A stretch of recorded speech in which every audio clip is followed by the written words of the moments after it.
जश्न नूरुल हसनैन के नाम से बैतबाजी का और तकरीरी मुकाबलों का इनेकाद अमल में आ चुका है हाल ही में। और आज उस ज़िमन में जो है एक रोज़ा वर्कशॉप ड्रामे पर अमल में आया। इस सिलसिले में खालिद सैफुद्दीन साहब ने, जो वारिसान हर्फ कलम के बानी भी है, उन्होंने बतौर ख़ास मुंबई से मजीद खान साहब को मदऊ किया और हमारे दरमियान मजीद खान साहब मौजूद हैं और वो उनका नाम ड्रामे से बहुत अरसे से जुड़ा हुआ है। तकरीबन 4 दहाइयों से शायद वो इस फन से जुड़े हुए हैं और इसी में जो है वो दिन रात गुजारते हैं। तो हम उनसे कुछ बातचीत करते हैं उनके बारे में भी और आज जो वर्कशॉप हुआ उसके बारे में। तो आज एक जो वर्कशॉप जो है हमारे साथ मजीद खान साहब है, मैं आपका जो है आपके वेलकम करता हूँ इस इंटरव्यू के लिए। और मैं चाहूँगा कि आप मुंबई में इस सिलसिले में खिदमत अंजाम देते हैं, तो सुना है कि आप वहाँ एकेडमी चलाते हैं, तो वो एकेडमी कब से चलाते हैं, उसके मकसद क्या है? मुंबई में हम एक एकेडमी चलाते हैं, उसका नाम है ideal drama and entertainment academy, idea 2003 से अपना काम कर रही है और इतने अरसे में आइडिया ने बेशुमार नाटकों का मंचन किया है। मुंशी प्रेमचंद की 315 में से 313 कहानियां हम मंचित कर चुके हैं। ये अपने आप में एक रिकॉर्ड है कि किसी एक लेखक की सारी कहानियों पर पूरे वर्ल्ड में किसी एक ग्रुप द्वारा नाटकों का मंचन नहीं हुआ है। ये अपने आप में एक रिकॉर्ड है, इसलिए हमारा नाम लिम्का बुक ऑफ रिकॉर्ड में दर्ज है। हम अकेले हैं जो इस सिंफ में काम कर रहे हैं। आप कह सकते हैं कि हम अकेले हैं जो इस सड़क पर अकेले दौड़ रहे हैं। हमारे आजू बाजू कोई नहीं है, हम अकेले हैं।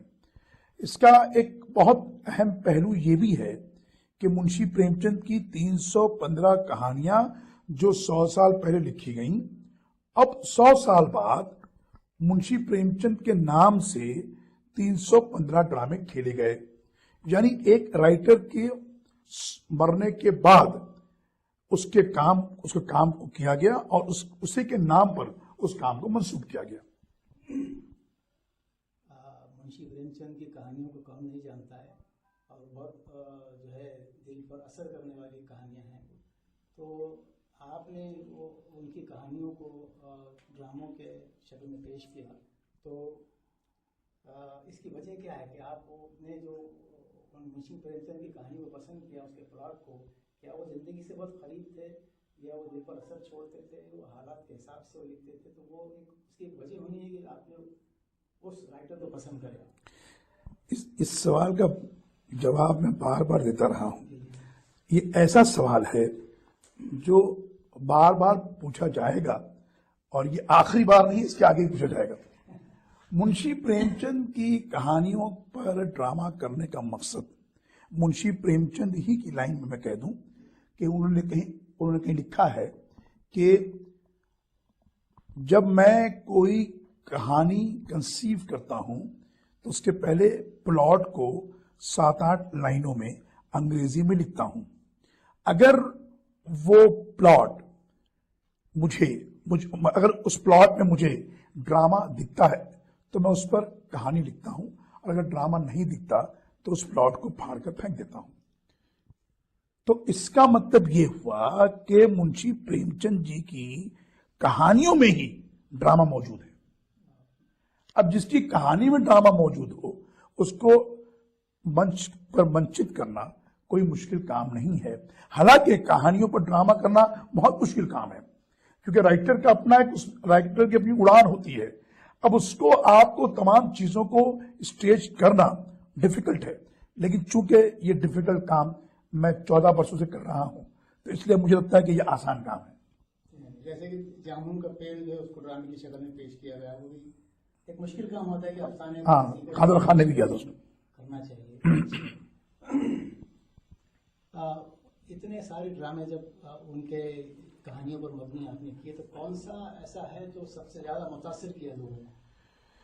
देखिए, ऐसा है कि जिस तरीके से एक बाप को अपने सारे बच्चे प्यारे होते हैं, तो उसी तरीके से मुझे अपने सारे ड्रामे प्यारे हैं। ये कहना कि ये ड्रामा 19 है, ये ड्रामा 20 है, ये मुश्किल है। लेकिन फिर भी जो चंद ड्रामे ऐसे हैं जिनको मैं बार बार करना चाहूंगा, और बार बार जब मैं करता हूं तो मैं बहुत मजा लेता हूं, बहुत इंजॉय करता हूं। जब आप अपने काम को इंजॉय करेंगे तो वो काम आपके लिए आसान हो जाएगा। तो मुंशी प्रेमचंद की कहानी पंच परमेश्वर मैं बार बार करता हूं। उनकी कहानी बड़े भाई साहब, बड़े घर की बेटी, रसिक संपादक, मोटे राम का सत्याग्रह, मोटे राम शास्त्री की डायरी, मिस पद्मा, अपनी करनी, ये एक बहुत अच्छा ड्रामा, बहुत अच्छी कहानी जो गाय पर लिखी है उन्होंने, मुक्ति धन, कि एक मुसलमान अपनी गाय बेचना चाहता है, लेकिन वो उसको बेचना चाहता है, उस हिंदू को जो कोर हिंदू हो, जो जी जान से उस गाय की खिदमत करे, और वो उस कोर हिंदू को वो गाय सस्ते दामों पर भी बेचने को तैयार है। अब साहब वो तगोदो चली है और वो आदमी रोड पे खड़ा होकर गाय बेच रहा है। कोई उस गाय का 50 रुपया लगाता है, कोई 60 लगाता है, कोई 100 लगाता है, कोई 150 रुपया लगाता है, लेकिन वो किसी को नहीं बेचता। वो एक ऐसे ग्राहक का इंतजार कर रहा है जो सच्चा हिंदू हो, और उसको एक शख्स मिलता है और उस शख्स को वो गाय 40 रुपए में बेच देता है। 40 रुपया कहां और 150 रुपया कहां। उस जमाने में जिस जमाने में 100 साल पहले क्या वैल्यू थी रुपए की, तो वो बेच देता है और वो भी शख्स खुशी खुशी ले जाता है। फिर कहानी में बहुत उतार चढ़ाव आते हैं। वो जो मुसलमान है उसमें परेशानियां आती हैं, उसकी मां मर जाती है, उसका खेत जल जाता है। वो बार बार उस आदमी से जो जिसने गाय खरीदी है उसे बार बार कर्ज लेता है, बार बार कर्ज लेता है, और कर्ज बढ़ता जा रहा है, उसका इंटरेस्ट बढ़ता जा रहा है, वो इंटरेस्ट पे नहीं कर पा रहा है। और वो आदमी का बिजनेस यही है, वो सूद पर कारोबार करता है। अब साहब मामला बहुत बढ़ गया है, मां का इंतकाल हो गया है, खेत जल गया है, पेमेंट नहीं कर पाया। वो आदमी उसको बुलाता है, कहता है क्या सोचा तुमने? साहब जिंदगी की एक ही इच्छा है, एक ही ख्वाहिश है कि मैं आपके रुपए अदा कर दूं। वो आदमी मुस्कुराता है, कहता है समझ लो तुम्हारे रुपए अदा हो गए। साहब ये कैसे मुमकिन है? यहां नहीं दूंगा वहां देना पड़ेगा। वो आदमी कहता है कि तुमने यहां भी दे दिया और वहां भी दे दिया। साहब वो कैसे? कहता याद है तुमने मुझे अपनी गाय बेची थी, जबकि तुमको उस गाय के अच्छे पैसे मिल रहे थे, लेकिन तुमने सस्ते दाम पर मुझे दी थी। तुमने उस वक्त मेरे धर्म पर एहसान किया था। हालांकि मैं तुमसे ज्यादा ताकतवर हूं, मजबूत हूं, पैसा है मेरे पास, मैं इतना होने के बाद क्या एक छोटी रकम माफ नहीं कर सकता? तो तुमने जो मुझे गाय दी है उसे 700 रुपए का दूध दिया है, उसने कम से कम 2 बछड़े मुझे दिए हैं, ये ले जाओ तुम्हारे खेती में काम आएंगे। और फिर आखिर में कहता है, उसको गले लगाता है, कहता तुम एक सच्चे मुसलमान हो। इस दौर में इस कहानी का बार बार करना, हम उस कहानी को बार बार करते हैं, बहुत अच्छी, बहुत प्रेमचंद का जो एटीट्यूड है टुवर्ड्स कैरेक्टर, आपको लगता है कि प्रेमचंद ने कमाल कर दिया। तो ये 7-8-10 कहानियां ऐसी हैं जो मैं बार बार मंचित करता हूं, बार बार स्ट्रेच करता हूं, मुझे बहुत अच्छी लगती हैं। तो कहीं ना कहीं मेरा इन कहानियों से ऐसा लगाव है कि अगर सपोज मैंने 1-8 महीना नहीं किया, मुझे लगता है नहीं यार करना चाहिए, फिर मैं अगले महीने कर दूंगा उसको। तो ये वो कहानियां हैं। बाकी तो प्रेमचंद की 313 कहानियां सब की सब लाजवाब हैं। कहानियां सभी लाजवाब है और बहुत अच्छे अंदाज में आपने बतलाया भी। और आज जब ये असातिज़ा के लिए एक रोज़ा वर्कशॉप मुनक़िद किया गया वारिसान हर्फ क़लम की जानिब से, खालिद सैफुद्दीन की हिम्मत पर जो ये हुआ सब, तो आज औरंगाबाद के स्कूलों के असातिज़ा को, तलबा को आपने बड़े अच्छे से ये जो टेक्निक है ड्रामे की बतलाई। आप जो कह रहे हैं कि ड्रामा पेश करना बड़ा मुश्किल होता है, ये सब बातें उसमें आती हैं, स्टेज अरेंजमेंट है, सब कुछ है। तो आपको आज वो कैसे लगा ये वर्कशॉप? खालिद साहब को जब मैं पिछली बार आया था तो मैंने इनको ये मशवरा दिया था कि अगली बार जब आप इस तरह का कोई मुकाबला करें तो एक बार उन टीचर्स से मुझे मिलवाइएगा और मैं उनके साथ कुछ शेयर करूंगा। और ये मुझे अच्छा लगा कि खालिद साहब ने मेरी इस बात पर लब्बैक कहा और मैं आज आया। पिछली बार भी आपके यहाँ जो ड्रामे हुए थे वो बहुत अच्छे ड्रामे हुए थे।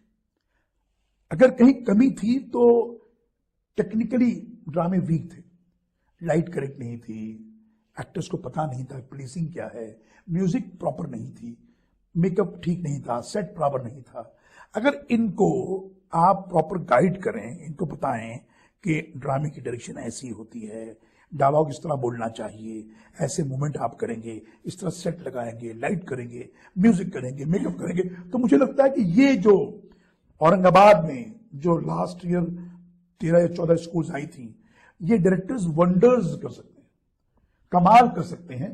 तो मैंने सोचा कि क्यों ना जो मेरी जो स्पेशलिटी है मैं अपनी चीजों को इनके साथ इस्तेमाल करूं। तो मुझे लगता है कि अब 21 तारीख को जब मैं कंपटीशन में आऊंगा तो ये ड्रामे जो इनके होंगे ये ऐसे होंगे कुछ जो कहीं भी किसी भी बड़े मुकाबले में कॉम्पीट कर सकते हैं। इसी सिलसिले में जो आपने कहा कि बॉडी कल्चर और वॉइस कल्चर कुछ होता है, उस पर आपने आज रोशनी डाली। इंटरव्यू में भी हमारे सुनने वालों को देखने वाले बताइए कि बॉडी कल्चर और वॉइस कल्चर में क्या फर्क? देखिए, ऐसा होता है कि जो वॉइस कल्चर है वो उसको 3-4 हिस्सों में डिवाइड किया गया है। Punctuation, diction, punctuation, voice variation, modulation, ये उसके अलग अलग पार्ट्स हैं। जैसे पंक्चुएट, किसी भी सेंटेंस को पंक्चुएट करना। अगर आप रॉन्ग पंक्चुएशन देंगे तो सेंटेंस का मतलब बदल जाएगा, इसलिए राइट पंक्चुएट करना। और राइट पंक्चुएट कैसे करेंगे आप कि आप किस लोकेशन पर वो डायलॉग बोल रहे हैं, बैकग्राउंड क्या है, एटमॉस्फेयर क्या है, रिश्ता क्या है, कहां पे खड़े हैं, वो आदमी कौन है, आप कौन हैं, इसका आपको पता होना चाहिए। तो जब आप डायलॉग बोलेंगे, जैसे मैंने एक मिसाल दी थी कि एक लाइन है कि आप जहां खड़े हैं मैं तो आपको वहां तलाश कर रहा था, आप यहां खड़े हैं और मैं आपको वहां तलाश कर रहा था, आप यहां खड़े हैं और मैं आपको वहां तलाश कर रहा था आप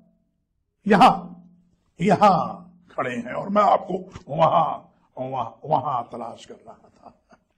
एक ही लाइन है, डिफरेंट पंक्चुएशन से मीनिंग बदल जाता है, रिश्ता बदल जाता है और जो आप कहना चाह रहे हैं उसका मतलब भी बदल जाता है। तो लाइन एक ही है, कैसे पंक्चुएट करते हैं।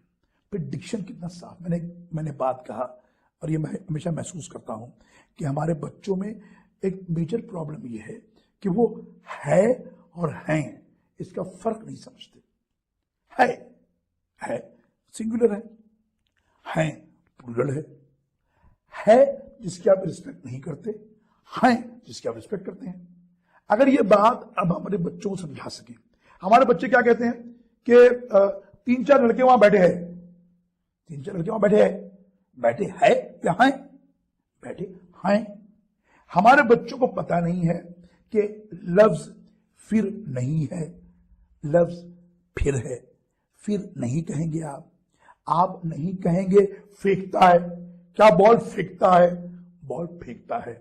आप ये नहीं कहेंगे कि मैं आपको फूल पेश करता हूं तो फूल पेश करता हूं, तो अंग्रेजी में आप उसको फूल बना रहे हैं, FOOL कह रहे हैं या फूल कह रहे हैं। जहां उर्दू है फ का साउंड उर्दू में है, जो हिंदी में वो फ बन जाता है। हिंदी में फ आप नहीं बोल पाते, तो हमारे उर्दू में फ है, हमारे यहां फूल है, हिंदी में पुष्प है। आप पुष्प बोल सकते हैं, लेकिन आप फूल का इस्तेमाल जब करेंगे तो उसको आप उर्दू में ही बोलेंगे, उसको आप हिंदी में फूल नहीं बोलेंगे। जैसे मैंने प्रेमचंद की कहानियों में मैंने महसूस किया है कि प्रेमचंद ने ऐसी जगह पर बिंदिया काम किया है, फ लिखा है ना तो बिंदी लगा दी है, फूल, फिर में बिंदी लगा दी है, फिर। ऐसा प्रेमचंद ने, जैसे जबान, राज, अब राज आपको कहना है तो आप हिंदी में र और ज लिखेंगे, राजा, राज, लेकिन प्रेमचंद जी ने बिंदी लगाई तो राज कर दिया। ये समझाने के लिए कि ये राज है, राज नहीं है। बेशुमार गलतियां, स और श की गलतियां बेशुमार, ज और ज की गलतियां बेशुमार। तो मुझे लगता है कि हम जब एक उर्दू ड्रामा कंपटीशन कर रहे हैं तो हमें इस बात का ख्याल रखना चाहिए कि हमारे बच्चों को एक अच्छी भाषा भी हम साथ में सिखा रहे हैं। क्योंकि अगर आपका बच्चा अच्छी जुबान नहीं बोलेगा, वो कितना भी अच्छा ड्रामा करे, वो ड्रामा दिल पे असर नहीं करेगा। कोई भी, मतलब मैं एक्टिंग की बात कर रहा हूं, आप एक्टिंग कहीं भी करें, फिल्म में करें, टीवी पे करें, आपको मैं बता दूं कि जितने भी अच्छे एक्टर्स जो अच्छी भाषा बोलते हैं वो अच्छे एक्टर्स हैं। You name it, from Dilip Kumar to Shahrukh Khan, Aamir Khan, Salman Khan, you name it. Amitabh Bachchan कितनी अच्छी भाषा बोलते हैं, दिलीप कुमार कितनी अच्छी भाषा बोलते हैं, टीशा कितनी अच्छी भाषा बोलते हैं। तो जबान आपको अच्छी बोलनी पड़ेगी। अगर आप अच्छी जबान नहीं बोलेंगे आप कामयाब नहीं होंगे। बिल्कुल सही कहा आपने, क्योंकि जबान जो है आम इस्तेमाल से बिगड़ती जा रही है। जैसे टर्न मार दो, हाँ, फोन मार दो, तो मारना तो हिट के सेंस में आजकल ऐसा होता जा रहा है। हाँ। उसकी इस्लाह बहुत जरूरी है, जैसा आपने कहा, और है का फर्क भी आज आपने बतलाया। और लिखने वालों को भी जो है बहुत इससे सबक मिलता है कि बहुत सारे प्लॉट्स आजकल, एक राइटर जब गुजरता है और एक आम आदमी गुजरता है सड़क से, तो एक फर्क है। राइटर जो है किसी जगह से एक प्लॉट उठा लेता है। आपने जैसा कहा कि अखबार में, हर अखबार में एक ना एक प्लॉट आज मौजूद होता है जी। तो उस पे से कैसे बनाया जा सकता है? देखिए, मैंने आज सुबह मैंने बात की और मैं फिर अपने दर्शकों से ही बात करूंगा कि अखबार का हर पन्ना, उस पे हर पन्ने पे आपको एक प्लॉट मिलेगा। मैंने आज सुबह भी कहा कि अगर मुंशी प्रेमचंद जिंदा होते तो वो एक दिन में कम से कम 10 कहानियां लिखते। इतने प्लॉट्स हैं। तो हमें सिर्फ पिक एंड चूज करना है कि यार ये प्लॉट हम अच्छे से डेवलप कर सकते हैं, इस प्लॉट पर हम काम कर सकते हैं, इस प्लॉट में अगर थोड़ा सा ये एंगल ऐड कर दिया जाए तो प्लॉट और बेहतर हो जाएगा। जैसे मैंने कहा कि पढ़िए पढ़िए, हमारी इस जो जनरेशन है, जो एग्जिस्टिंग जनरेशन है, उसको पढ़ाई से कुफ्त होती है, उसको वो पढ़ाई से भागती है। उसके पास उसका व्हाट्सएप है, उसके पास उसका फेसबुक है, वही उसकी कुल कायनात है। वो उससे निकलना नहीं चाहती। अगर आपने मंटो पढ़ा, अगर आपने प्रेमचंद पढ़ा, अगर आपने शरदचंद पढ़ा, अगर आपने टैगोर पढ़ा, तो आपको कितने किरदार मिल गए, कितने किरदारों का शेड्स मिल गया आपको। आप कहीं से कोई किरदार निकाल लीजिए, जो प्लॉट आज आपने अखबार में पढ़ा है उसको अगर मैच करता है डाल दीजिए, वो आपकी कहानी बन जाएगी। मैं अपने बच्चों से, जिनको मैं ट्रेन करता हूं, मैं उनसे कहता हूं कि पुरानी फिल्में देखो पुरानी, और उन पुरानी फिल्मों के किरदारों को निकाल लो और उनके पंक्चुएशन को इस्तेमाल करो।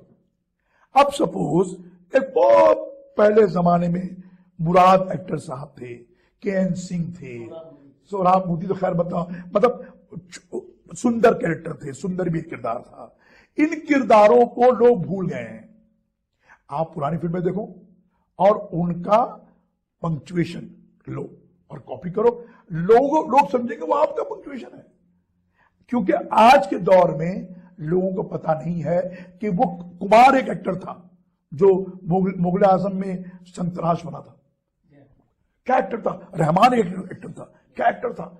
उनके पंक्चुएशन को लीजिए और आप उस पंक्चुएशन को कॉपी कीजिए, स्ट्रेट कॉपी कीजिए, वो आपका बन जाएगा। जब इतना काम हमारे यहां हुआ है, तो कहीं ना कहीं इंस्पायर होइए ना।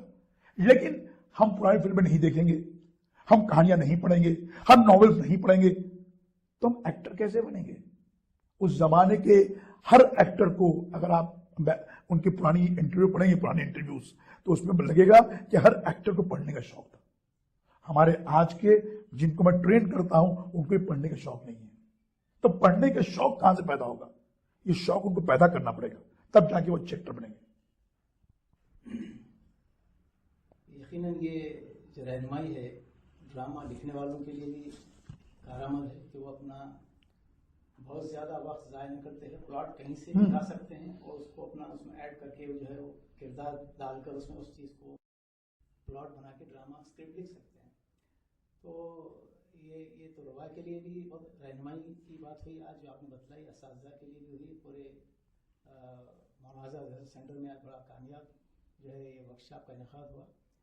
ये औरंगाबाद में वारिसान हक़ व ख़ल्क़ की जानिब से खालिद सैफुद्दीन ने जो इस प्रोग्राम का इनेकाद किया और ये प्लेटफॉर्म मुहैया किया इस नई जनरेशन को, तो ये इसके बारे में आप क्या बताएंगे, कितना कारआमद और कामयाब रहेगा और ये उर्दू अदब की और तहजीब की खिदमत कैसे कर सके? मैं वारिसान के मुंतज़मीन को मुबारकबाद पेश करता हूँ, खालिद सैफुद्दीन की उम्र दराज की दुआएं मांगता हूँ कि इस तरह के वर्कशॉप, इस तरह के ड्रामा कॉम्पिटिशन्स हिंदुस्तान के हर शहर में होना चाहिए।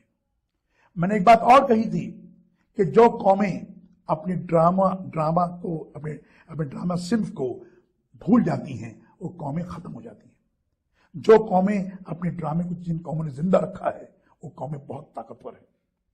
ड्रामा जो है आपको कॉन्फिडेंस देता है। मैं कहता हूं कि हमारे बच्चे जिनको हम ड्रामा सिखा रहे हैं वो कल एक्टर ना बने, वो डॉक्टर बने, वो इंजीनियर बने, वो लॉयर बने। जो कॉन्फिडेंस उन्होंने थिएटर में गेन किया है वो उनके प्रोफेशन में काम आएगा, वो उनके प्रोफेशन में काम आएगा। हम क्यों अपने बच्चों को ड्रामा करने से रोकते हैं? हम क्यों नहीं अपने बच्चों को आजाद छोड़ते कि जाओ डायलॉग बोलो, चिल्लाओ, सीखो, अपने अंदर की आग को बाहर निकालो। जब तक बच्चा अपने अंदर की फ्रस्ट्रेशन को बाहर नहीं निकालेगा, उसके अंदर का दर्द कम कैसे होगा? उसके अंदर के दर्द को कम करने के लिए उसके अंदर के फ्रस्ट्रेशन को निकालना पड़ेगा। उस पर कितना स्ट्रेस है, बच्चे पर कितना स्ट्रेस है, वो 18 घंटे उसका पढ़ने में जाता है, तो उसका फ्रस्ट्रेशन निकल जाएगा ड्रामा करने से। उसको बोलो गेम खेले गेम खेलने से निकल जाएगा उसका। हमारी प्रॉब्लम यह है कि हमारे बच्चों को खेल के नाम पर हमने एक कीमती मोबाइल दे रखा है। उस मोबाइल में खेल है ना, खेलो, उसमें क्रिकेट भी खेल रहा है, उसमें जो है वो वॉलीबॉल भी खेल रहा है, बास्केटबॉल भी खेल रहा है, हमारा बच्चा वो खेल खेल रहा है। अफसोस की बात है कि इस जनरेशन को हमने अलग खेलों में लगा दिया है। जो काम करना है वो काम नहीं कर रहा है, वो डायलॉग नहीं बोल रहा है, वो डायलॉग याद नहीं कर रहा है, उसकी जबान अच्छी नहीं है और खराब लैंग्वेज का इस्तेमाल करता है वो। बच्चों के लिए ये बहुत कारआमद है, जैसे आपने कहा भी, उनसे ऐसी तरबियत से ड्रामों में हिस्सा लेने से उनकी किरदार साजी होगी और वो खुद एतमादी पैदा कर सकेंगे, अपने आप को इजहार के काबिल बना सकेंगे। स्टेज से हज़ारों लोगों के सामने वो एक पर्टिकुलर रोल को अदा कर सकेंगे। जैसे कि आपने बतलाया था कि आप खुद की शख्सियत और जो किरदार अदा कर रहा है वो शख्सियत दो अलग होती है और दोनों को वो मिलाकर चलता है। उस वक्त वो अपने आप को संभालता है, अपने किरदार को भी संभालता है। तो ये ड्रामा एक ऐसी एक्टिविटी है जो कोऑर्डिनेशन के साथ स्टेज पर करके दिखाई जाती है और ये पढ़कर सुनाया नहीं जाता, बल्कि छापना तो चाहिए ही नहीं, ड्रामे को छापना तो चाहिए ही नहीं, बल्कि उसे स्टेज करना चाहिए ताकि उसका असर और एक मैसेज जो लोगों तक पहुंचना चाहिए वो पहुंचे, वो प्लॉट के जरिए, वो कहानी के जरिए और वो ड्रामे के जरिए। तो मैं आज आपका बहुत बहुत शुक्रिया अदा करूँगा वारिसान हर्फ कलम की जानिब से। आप औरंगाबाद में आए और असातिज़ा के और तलबा के वर्कशॉप से खिताब किया और ड्रामे की टेक्निक्स के बारे में तफसीलात बतलाई लोगों को। और आप बम्बई से आए, वहाँ 4 दहाइयों से चलाते हैं और आपने बहुत कम उम्र में जो है एक ड्रामा लिखा था, ऐसा आपने बतलाया था। तो आपकी इस खिदमत को हम सराहते हैं कि आपने अपनी ज़िंदगी जो है वक्फ की इसके लिए कि लोग अपने आप को समझें, अपने ज़माने को समझें और किरदारों के ज़रिए उनको अदा करके लोगों तक पहुँचाएँ ताकि ये उर्दू अदब की, तहज़ीब की और गंगा जमनी तहज़ीब की तरक्की हो सके। हम बहुत बहुत आपका शुक्रिया अदा करते हैं। बहुत बहुत शुक्रिया।